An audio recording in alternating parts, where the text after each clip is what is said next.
Hello and welcome to Sweet Spot DFS. This is a DraftKings show for the 2019 Open. I'm going to try to make this quick. I'm going to also try to do this in one take. If I do screw up, I screw up. I mean, it's late. I apologize for not getting this out earlier. I just did not have the time. It's just life sometimes. So without further ado, let's get into the golf course. The golf course is Royal Portrush. It's a par 71 this week. It's typically a par 72, 7,300 yards. Obviously located in Northern Ireland.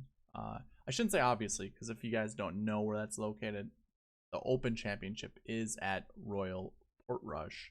First time being played in Northern Ireland for like 60 years or something like that. Grass type is bent, fescue, meadowland.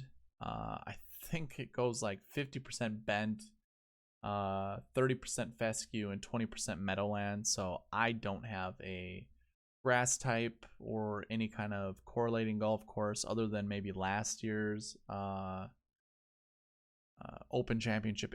Last year's Open Championship was very similar. It had 50% bent, but I think it had like 30% POA and then 20% fescue or something. It was very close to that. And the designer is Harry Colt. That was, I mean, he designed this golf course back in the early or the late 1800s. So really, we're not going to see many golf courses that these guys have played on that's going to have any kind of, bearing on how well they're going to do. Let's get into the spreadsheet. That's kind of the bulk of the analysis is going to come from, as it always does. All right, so what I found out this week, I'm going to go to the notes page. Should have already had that up.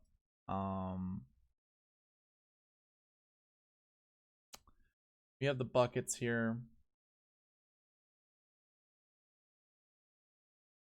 What I found out this week, there really isn't an indicator other than just having tournament history, as well as, for the most part, not playing last week. That is a big indicator of wins. And actually, we're going to go through all of the tournament history or recent form tabs. What I'm going to do really quick, I just want you to see something here.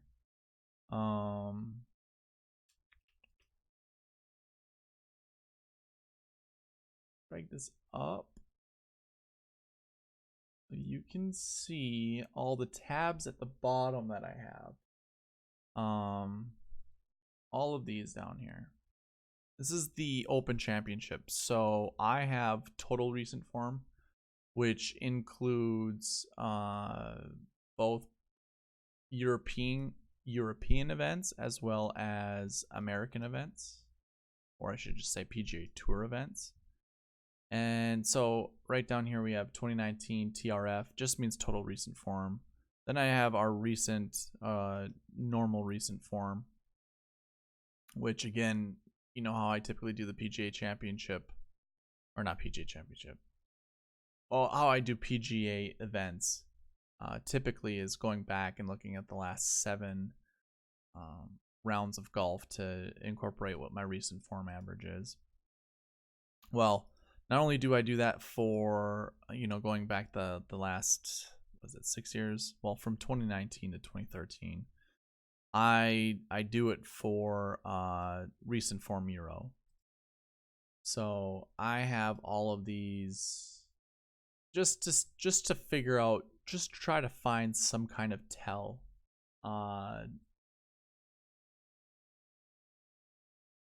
Usually when it comes to the Euro information, it's not really relevant. What I did, okay, so part of the reason why I didn't have the time to put this video out earlier is because I had a lot of cleanup to do on these spreadsheets that I didn't know I had to do. Last year during the Northern Trust Open, which will be in 2 weeks or 3 weeks from now, that's when I actually started kind of this bucket system process. So none of these spreadsheets had the updated information, and I had to update every single one. As you can tell, there's a bunch of tabs down there, and I touched every single page. So anyways, not here for a sob story. I had, what I was getting at is I for whatever reason had included the Masters information for each year, and I had it for each of my tabs. And thinking back on it, I mean, I shouldn't say thinking back. When I was going through this, I was wondering why. Well, I ended up finding a correlation. It's not so much that there's a correlation between the Masters and the Open. It's just that it shows, especially with the US Open combined, how many great golfers are at the top of the leaderboard. You know, it's jam-packed with very good golfers, typically, every single year. I mean, just having Masters, it's really just having majors experience. You know, Hao Tong Lee, he qualified for the US Open, but for the most part, he hadn't played other than European events. But he is like the only golfer that doesn't have tournament history, nor does he have Masters experience. I mean, Rafa has played at the Masters before. Obviously, he didn't that year, but that is something I'm looking in. I'm looking at. I included a Masters column in the DK page because I think you do want to target golfers who have had a top 20 finish at the Masters. I'll show you. So 2018, you know, we have at least 3 inside the top 5, 4 inside the top 5 inside the top 10. Go to 2017, we have 4, you know, inside the top 6. Obviously there's 6 inside the top 11, but I'm just gonna, instead of cherry picking those, I don't really so much care. We have 2 inside the top 5, and then 4 inside the top 10. And I'm not gonna continue to count, but you can see, you know, it's worth mentioning for sure. I don't see why we wouldn't look at this stuff. It's just so common having 4 top 20, you know, 4 golfers who finished top 20 at the Masters to include. And of course, you could also break down the US Open, but again, the only reason that I thought of the Masters is it really, it was really confusing when I first saw it. Yeah, I don't really see the same correlation with the US Open. Obviously, there's a few, you know, top 20 finishes there. Another thing also to take into account, I've noticed this every single year, as well as there's 4 golfers at the Open that finished top 20 at the Masters. There's also 1 that finishes inside the 20 to 40 range, and typically 1 who missed the cut. I think there was 1 year where the missed cut did not actually apply. But for the most part, here it is. It's very consistent, and really 12th place. It's, you know. So it's something to keep in mind. Again, I'm going to look at that information. All right, you saw the recent form tabs at the bottom. I don't have anything to add other than when we actually look at the notes page here and look at the buckets,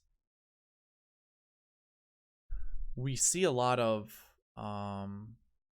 consistency here for the last year bucket for golfers who finished inside the top 20 last year.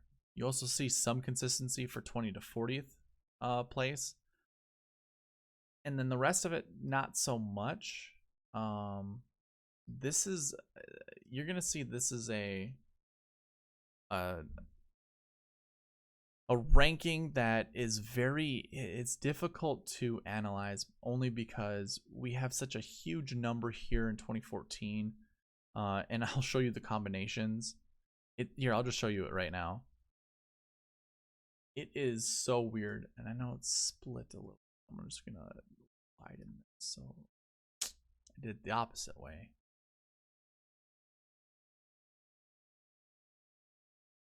Okay, so in 2014,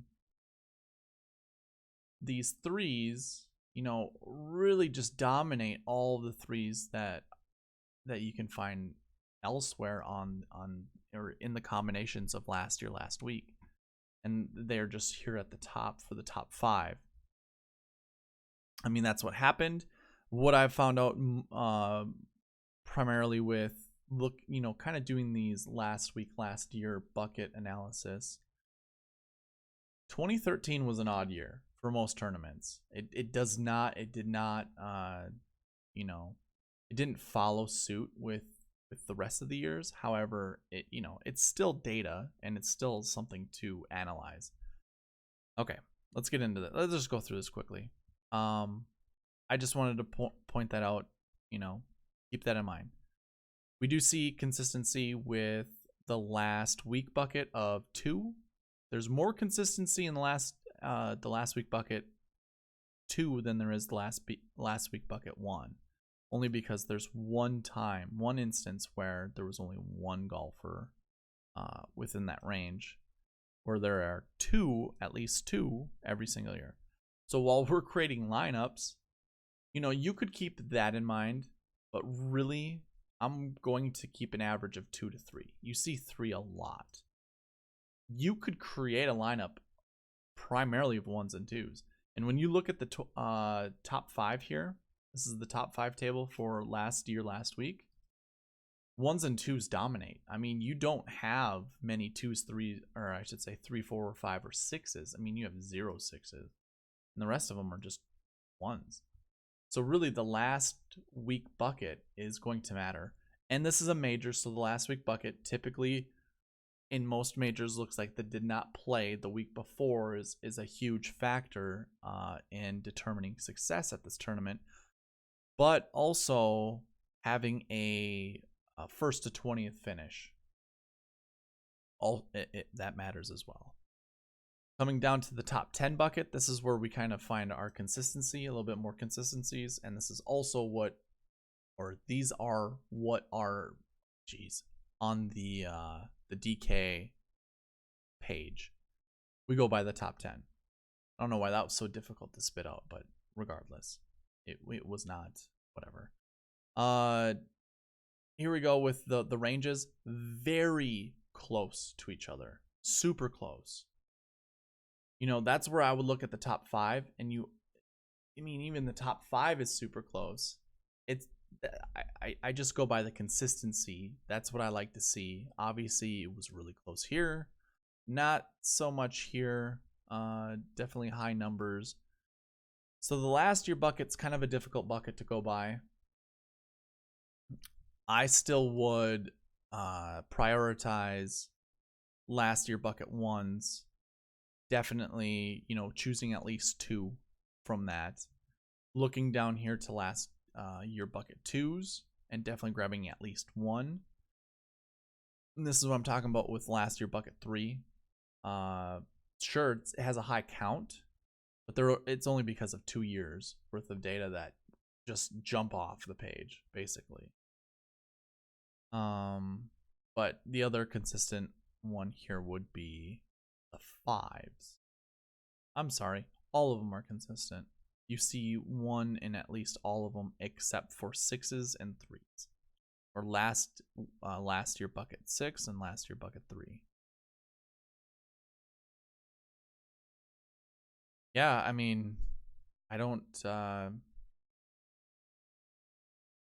think when you create lineups, it's going to be a little sporadic. I mean, that's why we go up to the top 5, look at what's really consistent here. And it's obviously the last year bucket 1s. But what we're going to find out when we look at the combinations, you could choose anything here, but you want to primarily pair them up with a 1 or a 2 from the last week bucket.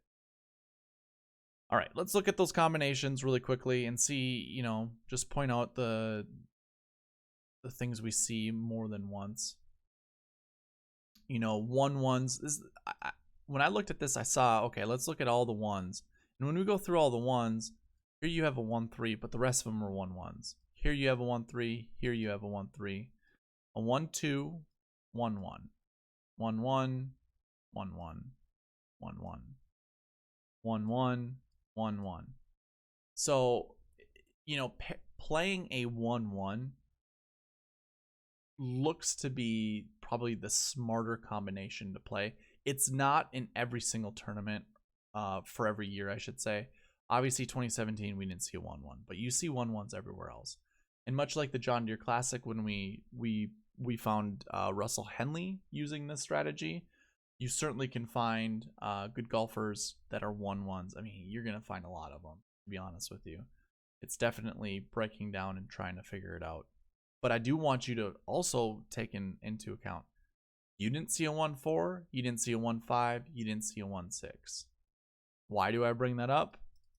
Well, the favorite is Rory McIlroy, and he's a 1-4. His finish of 34th place last week kind of is a detriment. Now, Rory is a mold breaker, so don't put all of your stocks on that. I'm going to play him in 6 lineups. I don't know how many lineups or how many contests I'm going to enter, but he's only going to be in 6 of them. I know that for sure. I might sprinkle him in a little bit later if I see a combination that I like to pair together, but I'm not going to play any Rory this week other than one cascading set of lineups. That's it. So going back and looking at, okay, let's look at all the 2s. You know, you see 2-1, 2-1, a 2-2, 2-2, 2-2, 2-1, 2-6, 2-1. Obviously, 2-1s reign supreme there. 2-2s, a close second, and then 1 random 2-6. That's an outlier. I'm not going to worry about it. I'm not even going to care about it. Again, looking at the 3s, 3-2, 3-3, 3-1, 3-3, 3-2, 3-1, 3-4 at the bottom. Again, that's going to be an outlier when we look at all of the other ones. There's a 3-1, 3-2s, and then 3-1s. I mean, 3-1s and 3-2s. Really all that you want to target when it comes to the last year bucket 3. 4s are going to be primarily the same. You just see a bunch of 4-2s. Sprinkle them with some 4-1s, and then a 4-3 at the bottom. Well, you know, that's, again, something to keep in mind. But as you can tell already, a lot of these buckets, or the last year bucket, is paired with a 1. So you could sprinkle in, you know, as many as you want from the last year bucket, but pair them with 1s or 2s. Of course, we're going to have outliers here. 5-4, 5-5, or 5-5, 5-4. But, you know, we're looking at top 5 here. You really don't see many outliers outside of 1s and 2s. So keep that in mind, because when we look at the DK page, it's going to you're going to see some things that probably are going to sway you a bit. What I did is I went through, I starred all the ones that I liked, I X'd all the ones I didn't like, and I'm going to show you the X's first and give you a reason why I X'd a lot of these. And I have this from salary. I'm going to get rid of the outs just because you already know that they're out. Okay. You know, you're not going to see many golfers up here that are going to be surprising, honestly. Eddie Pepperell, I know, is a favorite of a lot of people, but going back to the bucket combinations, you don't see 1-5s anywhere. So therefore, I'm not going to play any 1-5. I like Lee Westwood, but he's a 6-5. You know, just the buckets alone, we didn't see anything like that. The closest we saw was a 5-5. But that 6 is just not a good number. Of course, we saw some 5-4s. But you don't see many other 5 anythings. And, okay, so the one piece of information that I noticed year to year, if we go back to the recent form tabs, when there was somebody who did not have tournament history, they had a top 20 finish. You know, we're looking here, Haotong, No tournament history whatsoever. Obviously, he didn't play the year before. He's got a top 20 finish. Steve Stricker has, tournament history at the Open Championship. My data only goes back to 2013, so I can't just throw his tournament history in there without also doing it for everyone else. That's why it shows he has 0 tournament history, but he has tournament history.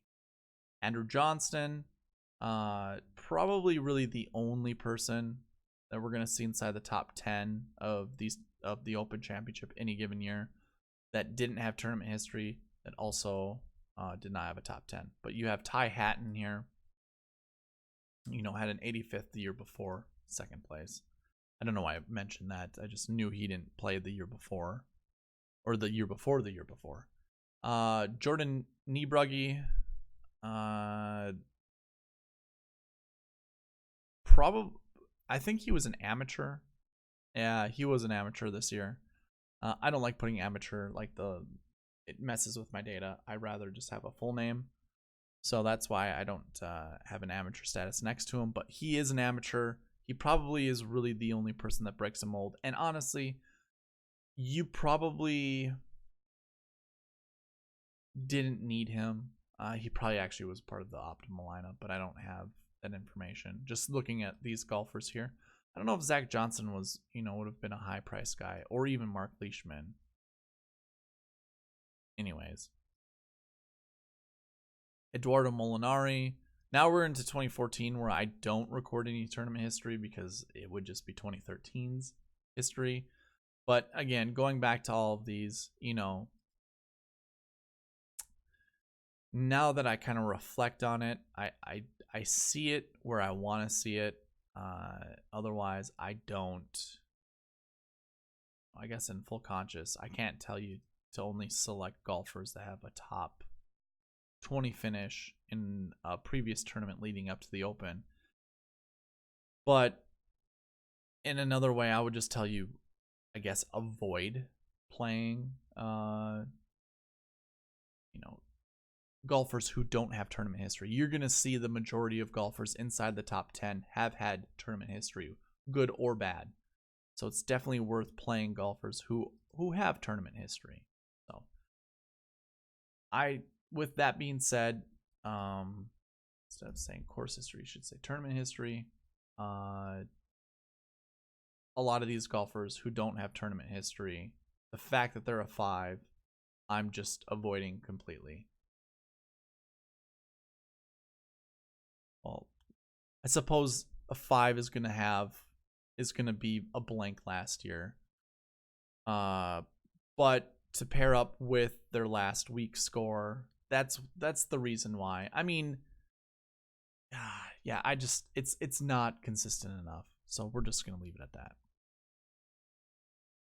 But yeah, most of these other guys, you're going to see they're like the bottom of the salary range.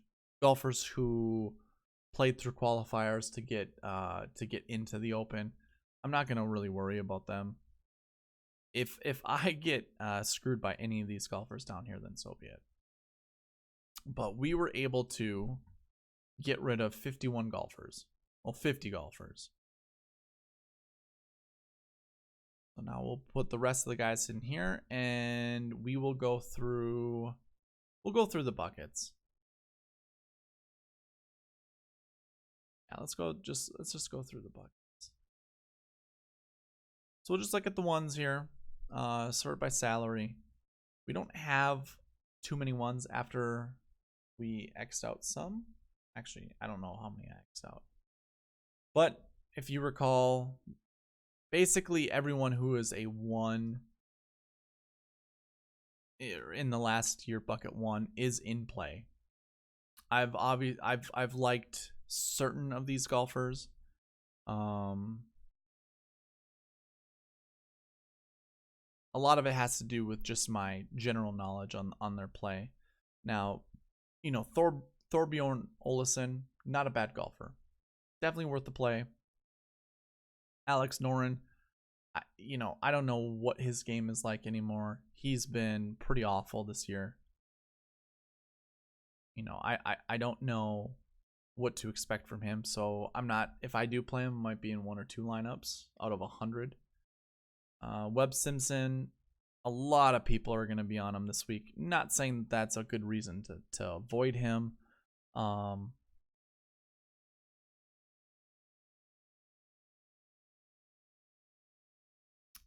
You know, he's been really good this year. So play him. I don't see there being an issue playing him. Matt Kuchar, again, he's got some really good tournament history. I'm just not into it, to be honest with you.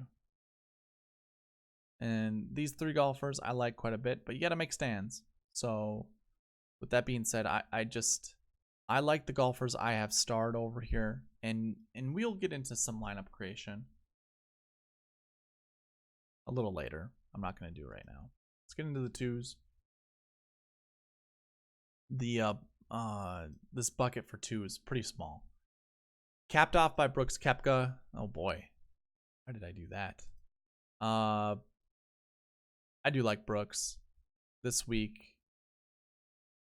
The fact that he's a 2-1 really plays into the way I create lineups. I really like that. A 2-3 with Ricky Fowler. He's going to be popular, and I won't lie. Before looking at these spreadsheets, I really wanted to play Ricky. He was one of the guys I was looking at really hard. I'll sprinkle him in some lineups, but I'm kind of avoiding him. I don't want to play him. Henrik Stenson coming in with great form. Something turned around from, like, I want to say the Honda Classic, where the beginning of the year didn't look so great for him. Last year didn't look so great for him. But he turned something around, and his ball striking is just fantastic. So Henrik Stenson is a good play, especially at $8,400. That's I mean, you could create a very conservative lineup, and he would be a really good pick. Very good value play. Well, not so much a value play per se, but I mean, I think he's definitely worth the 8,400. And Louis right underneath him, another great play. I think you should play Louis for sure. There are some picks in here that I don't think you could go wrong with. I would stay away from Haotong for the same reason I'd stay away from Ricky. Same with Ryan Fox and Chris Wood down here. I think everyone else is pretty much in play, though. Everyone kind of wants Thomas Pieters to just finally come around. Thomas Pieters showed up at the Masters the 1 year, and I think a lot of people probably liked him because of that. Maybe some people like him because of his hot temper. He's just a really talented golfer. And if you've done any other research outside of daily fantasy, like if you just watched any of the videos that include him, he's a very smart guy, very talented, can shape the ball all different directions. It's, he's a young dude that boils pretty hot. I really don't care. I honestly don't care about his temper. So when it comes to his temper, I don't care. I think it's cherry picking, but he's an angry guy. He isn't like a little baby, like a Jordan Spieth. He's not like that. He's just, I think the aggression is a good thing. Anyways, long-winded there. We don't really necessarily need to talk about more of the 2s. Let's go into the 3s. The 3s are just, there are 28 golfers in the 3s, so there's actually more, but I obviously X'd out of a lot of those golfers. I think Dustin's in a good position. I think it's same with Rahm. I think you need to make a decision between DJ or Rahm. I think you can play both of them and then, kind of scrape the bottom. But honestly, I don't think you should. I think you should take a stand on one or the other. Rahm has fantastic form coming into this. Not playing last week, but the weeks before in Europe, I think did him well. His recent form is amazing to look at. I think Rick Gaiman mention that, you know, his trend of coming into this tournament, you know, it's really good. He made a joke about it, like the next best outcome he could get was a 0, which obviously you don't want a 0. It means you didn't play.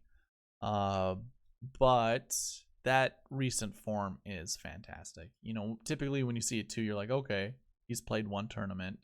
Nope, he has 3 within the last 7 weeks. He has 3 tournaments where he has finished top 3 at.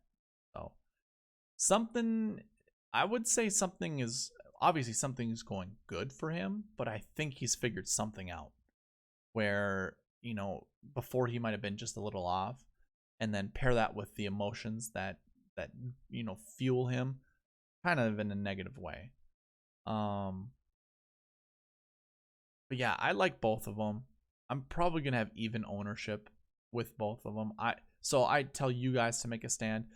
I say that when you create, you know, each lineup, don't just go Dustin and John Rahm.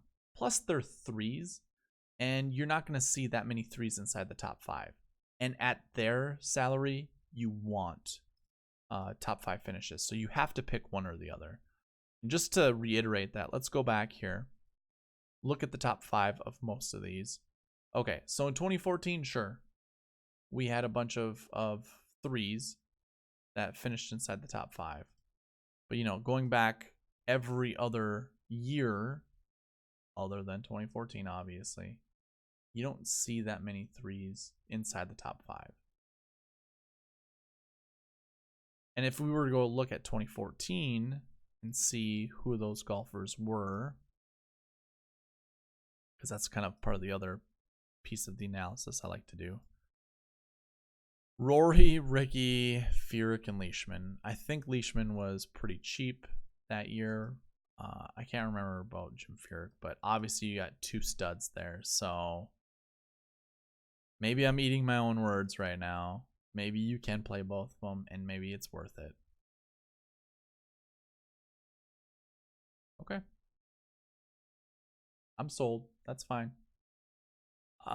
Prior to looking at the 3-2, I was also sold on Justin Thomas. So like my favorite plays coming into here were Rory McIlroy, Ricky Fowler, Justin Thomas. Those were my 3 top guys that I liked, and that was without looking at any stats. So I don't like seeing the 3-2. He has a really good finish. His last week finish was the 9th place. So at the Scottish Open, he finished 9th, which is obviously good. But again, like I said, you don't see many 3-2s now. You do see a lot of 2s in the last week column. And I guess you have last year's winner who was a 3-2 as well. You know what? Again, I'm gonna eat my words. Just looking through this, there are enough 3-2s to make it viable. So shame on me. Justin Thomas, good pick, good play. We're gonna actually star him. Make this easier. Just copy and paste. All right, there we go. You know, looking through the rest of these guys, I think we don't need to spend any time on talking about any of these guys. I mean, are you really going to be asking me why I haven't starred Matt Wallace or Shane Lowry or Ian Poulter or Matt Fitzpatrick or any of those guys? Maybe Matt Wallace. I do like Matt Wallace. He's a very talented golfer, and I will be playing him. It's just that he's not one of my favorites, so that's why he's not starred. I do have Andy Sullivan down here. There's only one instance over the last 6 years or last 5 years where a 3-4 made the top 10. So I did star him. I think maybe I'm just going to change that to Emiliano Grillo. You're going to see above my low salary golfer is going to have Andy Sullivan in it, but so be it. You know, that's fine. He's a good golfer. I like him. He's very entertaining on Twitter as well. Not Twitter, on YouTube. I've seen him a couple times on YouTube. Anyways, Jazz Jane Watananon. That's how you pronounce his name. I've practiced. It's perfect. Spot on. Anyways, He's worth a play. I think you should look into playing him. He's taken I should say he's golfed over in the Japanese tour events, but he's been doing fantastic there. I don't have any stats to give you. I've just, from what I remember, he had a lot of, he's basically dominating that tour. Dylan Fratelli was last week's winner, I should say. I really don't know how that's gonna play out. You don't have, that's the other thing. You don't have many golfers from the John Deere Open unless your name is Zach Johnson, who's finished inside the top 20, that finishes inside the top 10. That is a caveat I should have pointed out earlier. Francesco Molinari, nobody in 2017. 2016 was the Greenbrier. Prior to, it was rained out, so there was no PGA event that was before. Again, Zach Johnson, Jordan Spieth, nobody in 2014, and Zach Johnson in 2013. So I don't think really, if you're looking at last week's stats, perhaps rule out the John Deere Classic golfers.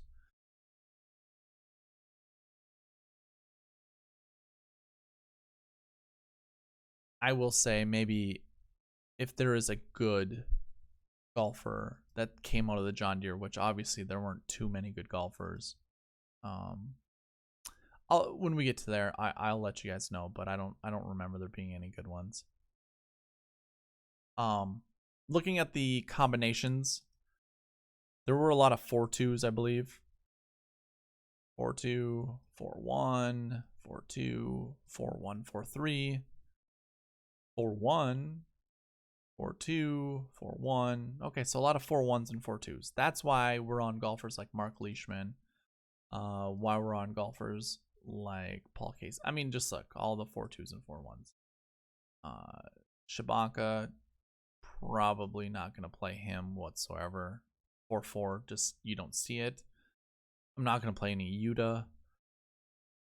So out of the 4s, it's pretty simple. Like we can select one of them, and then going back to the notes page to look at our buckets, how many 4s do you really want to play?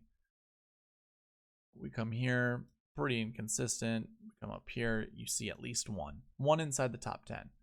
Now you could use, kind of a salary analysis and say these golfers are too expensive just to be inside the top 10. These golfers, however, maybe not. So maybe that's how you create your lineups. We'll look at 5s. There are a lot of 5s, I believe. 31 that I have here. I know some of them were X'd out. So I'm just going to go down to the golfers. I'm going to sort it actually by the ones that I like. Okay.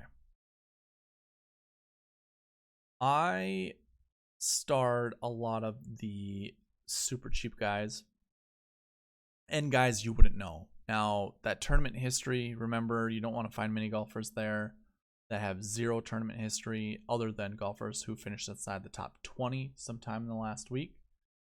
Well,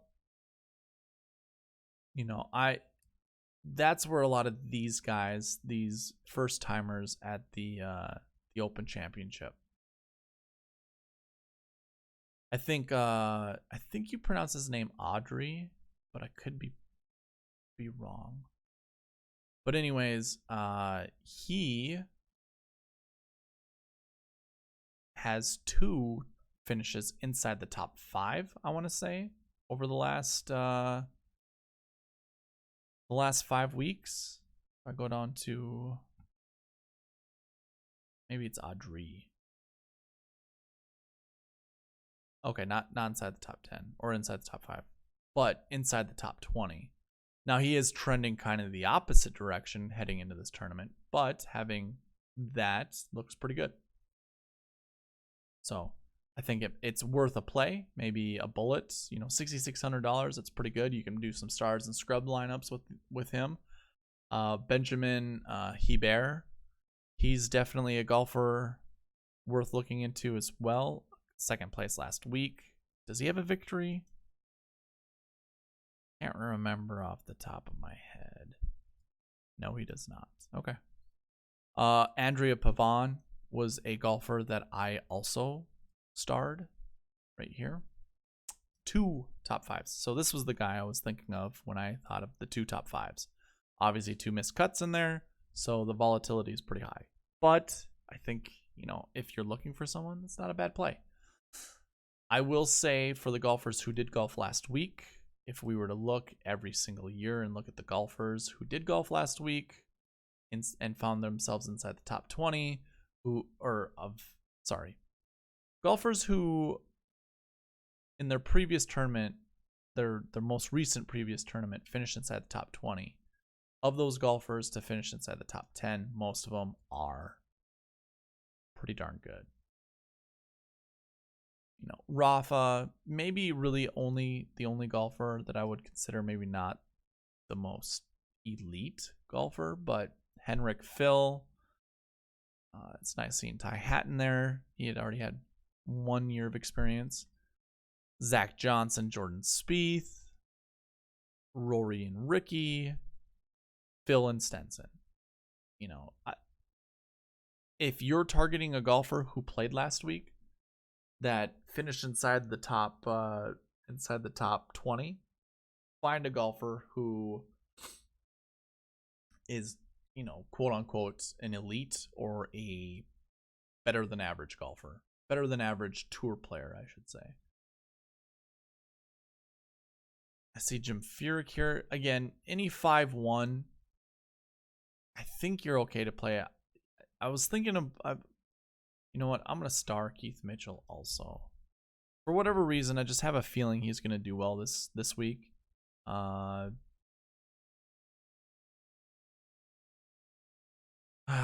I don't know.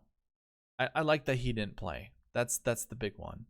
And a 43rd, it's not very good when you think about the Masters correlation. So yeah, I think that's it for the 5s. And the 6s you're gonna look at, you're gonna be like, yeah, no. Rafael Cabrera Bello might be the only golfer that I really want to play out of this this bucket. So let's look at constructing lineups, because obviously I kind of went through a rundown of the players I like. What I'm going to do is I'm going to zoom out a little bit so I have a better way of looking at this information and constructing lineups based off of it. So if you remember from week to week that we do, I like to use the Alt-Tab method of cycling through windows. And that's my easy way to construct lineups. So this is what I'm going to do. What I wanted to show you was I wanted to go through. Did I already X out Rory? Oh, Rory's not at the top. Never mind. Not at the top of my liked list. He's right here. Okay. What I want to do is go through, I have kind of a little cheat sheet here of the open rules that I have. We want to play at least one golfer that's a last year bucket 1. I'm going to start near the average salary, which is $8,300, and then select players just above or just below those, below that salary. So we'll go with Adam Scott. Hit that tab button, Alt tab, I should say. Throw him in there. Now we have $8,200 left. So here's our 1. We have our 1. So that's satisfied. We want to find at least 2 golfers that are last year bucket 2. JT is right there. I'm just going to use him as the player. What I'm going to do just to make it color-coded friendlier on my side of it is just do it like this. Right, so we have our 2. We have 1 of them. We need to find another 2. Henrik? Sure. Throw him right there. So now we have $7,900. The lineup's already looking solid. Okay, now we have our 2 last week bucket 2 golfers. We want to play at least 1 last week bucket 1 golfer. Well, we already got that accomplished with Adam Scott, so we don't need to do anything like that. Now we want to find 3 golfers who had a Masters finish inside the top 20. Let's see if we already have that. We may. I'm not positive. Oh, hold on. Justin Thomas, 12th, sure. Adam Scott, 18th. There you go. Henrik Stenson at a 36th. And if you recall, we wanted to find 1 golfer who was inside the 20 to 40 range. We have that, and that's also on my little cheat sheet. But we still need to find 1 more golfer, at least 1 more golfer inside the top 20, and we want to find him somewhere around this price range. We could go with Tony Finau. And honestly, I don't see anyone else, guys, that would fit in this kind of consistent range. If we're going with it, we're going with it. Man, for me, honestly, it's between him or Jason Day. So let's look at our lineup. We need 3 positions filled. One of them needs to be a top 20, and that's just the bare minimum of top 20. So you know what we're going to do? We're going to play both of them. We're going to go with Jason Day. But Tony Finau also.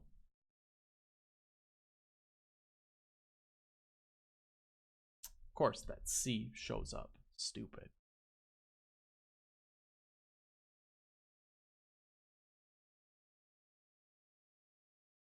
Let's put it here.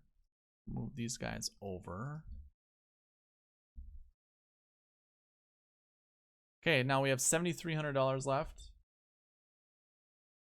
Like I said, I'm doing this one take, so that whole thing that popped up, I'm not going to edit it out. So it's a little unfortunate. Hate when that stuff happens. Absolutely hate it. And that's, yeah, don't worry about it. It's totally my fault. $7,300. Now we come down here. What we already have accomplished. We have all of the pieces, all the golfers that we wanted in our rules. So we have the last year bucket. We have the last week bucket ones done. We have the top 20 Masters completed. The 20 to 40. Now one of them was play 1 golfer that had at least a missed cut at Masters.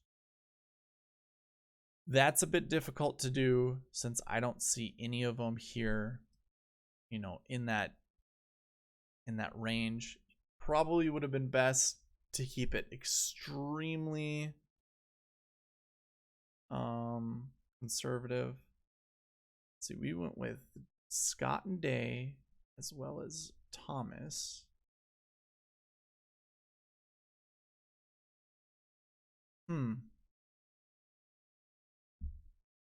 Went down to Henrik, but we didn't need to have Henrik. He's a 2, so I could, you know, put some other 2 in there. That's what I'm going to do, guys. That gives us $8,700 to find someone who missed the cut. And we did. Paul Casey. It's a pretty solid lineup. I like that one a lot. Thomas Peterson, one of my favorite golfers. Tony Finau, you know, whatever. And if I was to cascade this lineup, so we'll go down to 7 lineups so we can remove Adam Scott from it, or at least change it up. So we already have Justin Thomas in there. We have $400 to play with. We could go up to Bryson. We could also come down to Hideki. Might as well go down to Hideki. You know, it's probably, I wouldn't say it's best to leave salary on the table, but I don't think it hurts you. You know, Jason Day, shoot, we can put Hideki right there. Maybe Hideki comes into all of these. Probably can't do that, but I can't do it with Finau. But we can go up to Louis. Yeah, we didn't need to play 3 last year bucket ones, so having 2 is fine. And again, going back to the notes page, What did we want for ones in the last year bucket? At least 2. So we have that still going on. We don't necessarily need to go down there, nor do we want to, but you know, top 5 will have at least one of them in there. That's the 27 DK page. I accidentally clicked on that. I have the 2018 DK page also, where I was kind of looking at stats to see if anything correlated, and so tee to green and off the tee looked pretty important. So that's why I do have those stats also swinging through with my high, mid, and low salary favorites, which is basically going through the buckets and just picking the guys that I like. So yeah. Okay, we were on Louis. Did we pull? Okay, yep, we played him. So now let's find a replacement for Thomas Pieters, and we have a lot of good golfers around Thomas Pieters.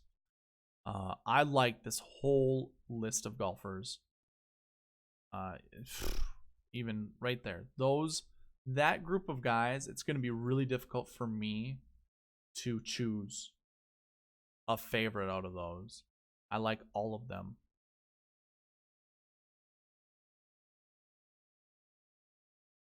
But I do like EVR quite a bit. I think he's probably the most... Oh, boy.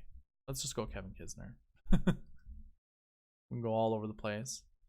Again, find a replacement for Thomas. Now, with Thomas being the price he is, we could go up to someone like Xander, which I kind of like quite a bit.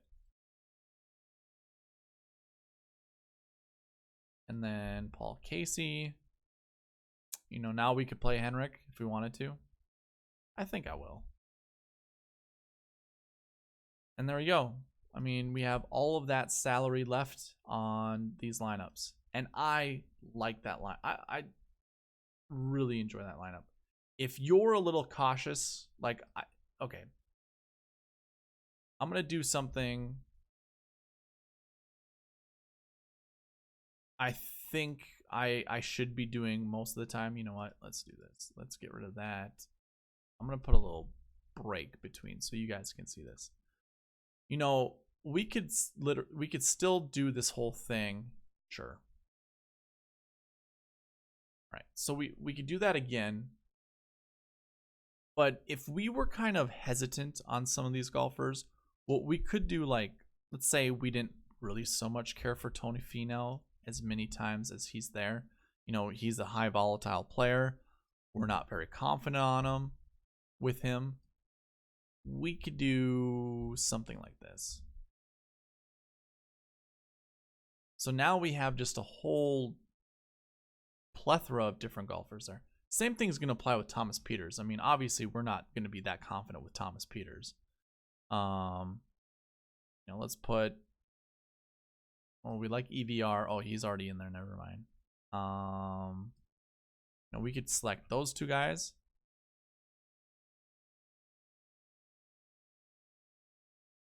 Do something this, and let's say we're not that confident in either of those golfers. We could also, you know, kind of go down this route. I'm not sure if I'm gonna be overpriced. Oh, sorry, went the wrong direction on that. How about we do it here? There we go, and then do the Ben and Andy Sullivan thing beneath it. So we could do something like that if we weren't very confident on golfers. And honestly, I like that. I like those lineups also.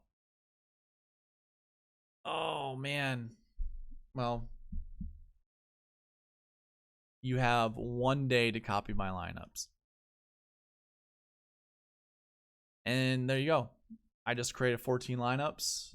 I don't know how long that took for you guys to see that, but that's how I like to create a lot of these lineups.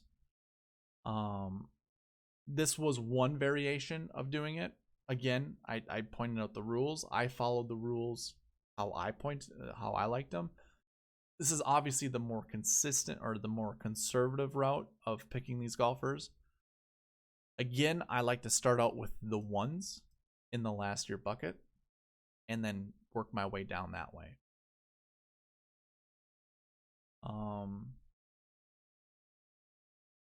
Let's see. Is there anything else I can add? I mean, if I were to go with like a Rory lineup, okay, so we want one golfer with last year bucket 1. We want 2 golfers with last year or last week bucket 2. So we want to find golfers that are going to fit in a lineup. You know, and honestly, we could probably just do this. Clear all and just pick our 2s and see who we like. That way, it just makes your search a little bit faster. Let's just do a Henrik lineup. You know, we could almost think of like an all-European lineup. Not saying that's what we're really trying to achieve here. But again, if you recall, we want 2 last year bucket 1s. We do want 2 last year bucket 2 golfers. Let's just put Van Rooyen in there because we like Van Rooyen. It also kind of boosts up our salary a little bit.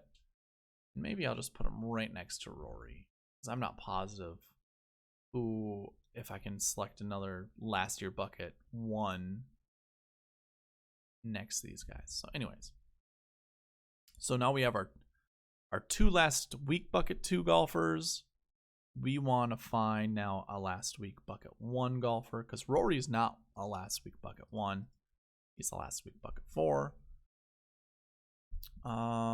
We could obviously come down here and try to find a value play, or we could try to find someone in here that will obviously lower the salary a bit. I'm also going to be cognizant of who I've already played up here. You know, Tony Finau, played him in a bunch. Obviously, we played a bunch of Thomas Peters and a bunch of Paul Casey. We're sprinkling Hideki in every once in a while, but at $7,600, having that left over, I'm just going to do something like Sergio. Obviously, I've sprinkled in Mark Leishman in a bunch of times. I'm probably going to do that also. So when I select Sergio, I'm kind of thinking, you know, along the lines of who I can sprinkle in his place. So now we have 7,500. Again, this is starting out to look a lot like how we already started out up here. Well, obviously not up here. You know how the lineup started out. Started out this way. Okay. Looking back at the rules, we want 3 golfers inside the top 20 of the Masters.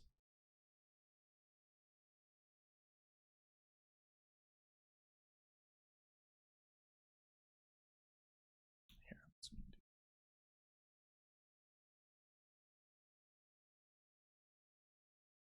okay, so Rory actually finished just outside, but he also manages to fit the mold of playing a golfer that found somewhere in between 20 and 40th place of the Masters. So I'm going to keep that as is. Van Rooyen, Stenson, and Sergio. I think Sergio missed the cut, if I do recall. Sergio missed the cut. So that was another thing that we wanted to cross off. So now we have the 20 to 40 Masters one crossed off. We have the missed cut crossed off. Now we got to make sure we find 3 golfers that finished inside the top 20. What did Stenson do? He was also 36. So this is a good reason to come back and look at our 2s. We wanted to find find 2 golfers that were in the last week bucket 2. And obviously Henrik, you know, having it's not going to be that much of a detriment, but looking at our salary left over, I don't have anybody who's inside the top 20 for a Masters. And that's kind of an issue. You guys can obviously say, hey, that's a dumb thing to look at. The fact that it's happened the last 6 years, I'm going with it. It's something I can just go, yep, loading up on it. All right, so we have a couple 7,600 golfers, which isn't going to fit in the salary. One of them is a 2. I don't really necessarily like the 3-2. That's kind of iffy. Ooh, I like Ty Hatton, but 56. Oh, now Simpson. Sure, let's play some Simpson. And we're gonna actually remove Stenson from there. We're gonna have to find another light green golfer. So Simpson is a 1. We need to find another 2.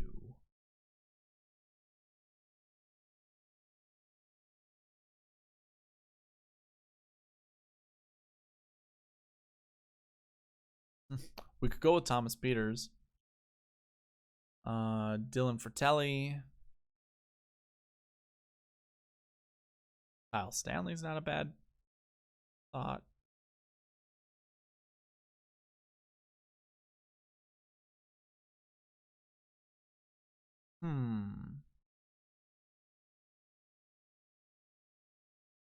So Webb Simpson. Do we just play Henrik and fill in? No, Henrik didn't finish inside the top 20. That's why we're not picking him. Where is Henrik? It's a 2 right there. Wallace missed the cut. We already have our missed cut. Finau's really the only choice. That is a lot of dark green. He's our only 2 right now. Last week 2. Is Sergio 2? Sergio's. So we have $8,100 left to play with. I mean, Matt Wallace fits that mold. This is where like the construction now changes a bit, because I don't like how any of this played out whatsoever. I don't think that's a good lineup at all. It'd be funny to, you know, come back and see that this lineup did well. I don't like it at all. You know, our top 20 masters are going to be mostly at the top. You know, we have Aaron Wise here. Could be worth a play. We have a couple down here. Justin Harding, not a bad play. Patton Kizzire could be a sneaky play. That actually could be a very sneaky play. Ooh, man. The more I look at it, the more I like it. Yeah.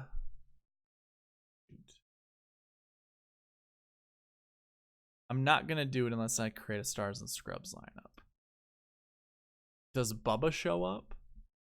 You know, this is what I like looking at this, analyzing this kind of stuff, because a lot of hate is going towards Bubba. And I totally understand, because who wants to play Bubba Watson right now? Not at a British Open. Okay. Well, let's make a stand somewhere. I'm going to go with Ty Hatton instead of Matt Wallace. 4 greens or 4 dark greens, which are last year bucket 1s. That's the most that you're going to want to do. When we find replacements, we're going to want to pick of different colors. So, sure. Let's go with this. Let's see what that looks like. And again, this is just giving you guys ideas. I'm probably not going to keep this one, but the ones above I really like. And also giving you guys some kind of idea of how many lineups I'm going to create. I'm going to create somewhere around, I think it's around 90. By the end of the week, it might get, or by tomorrow, it might get to 100. We'll see. All right. So, first thing I can think of right away, changing Rory to Brooks. Easy. EVR, you can see down here, we can change that to Emiliano. No problem there. I like that. Simpson is right here. Remember, we're going to change colors. So we have $700 to play with. We can come up to Mark Leishman. Finau, we could go down to Mark Leishman. We could go up a little bit. Maybe we go with someone like Louis. I like Louis. Here we go with Sergio. Again, we can go up or down. Let's Do we need a 3? There is also one other thing to consider here. You know, Van Ruyen was a 2. He was a 1-2. Miliana Grillo is a 3-1. So that removes the rule that I created that you needed at least 2 golfers in the last week bucket 2, which means what I should have done instead of picking Emiliano is find somebody who's very similar. Where is EVR? Finding someone who also has that 2 nearby who is a different color. I know that's probably gross for some of you guys, but hey, it works. And we don't have to worry about these guys really. Actually, that's untrue. We should be finding golfers who find the Masters, success at the Masters. So Webb Simpson was a what place did he get? 12th place at the Masters? 5th place at the Masters. Sorry. You guys are gonna laugh at this, but Ian Poulter actually fits that mold of top 20 at the Masters. So we got that. Louis, did he finish top 20 at the Masters? I can't remember. No, he did not. He finished 29th. Again, Ian Poulter's right there. I don't think we can go any further up. Let's see. Finau 7,800 to 85. We could, but we're not going to get. Okay, so there you go. It's kind of gross, but who's going to be playing Ian Poulter this week? It might be worth it. Sergio was a missed cut, so we could find another golfer who missed the cut near him. Shane Lowry fits that mold. Matt Wallace fits that mold. Let's play Matt Wallace. It's our opportunity to play Matt Wallace. Let's just do it. Matt Wallace now gives us another 2 for the last week bucket 2. It's worth noting. It's not that big of a deal. Now we're going to Ty Hatton, try to find a replacement for him. Again, we want to find a 2. So Ian Poulter or Matt Fitzpatrick. Since we have Poulter in so many lineups, I'm going to put Fitzpatrick down. I hate getting screwed week in, week out of kind of finding a core of players. And I shouldn't even say a core of players. I'm actually pivoting. So it's finding a common pivot and only playing that pivot anytime I can. That's what I hate, because he's not technically a part of my core. He is, but he isn't. He's not what I'm laying down as the foundation. So long story short, I don't want to play a bunch of Ian Poulter in case he does screw me. So there we have it. That's another way of creating lineups. Just to keep that in mind. I laid out the rules. Maybe I should have posted that, with the little buckets that are going across, or the little slideshow above. But yeah, I think I'm gonna leave it there. This gives me actually pretty darn good ideas of how to construct lineups. I will say this: if you reach out to me through email,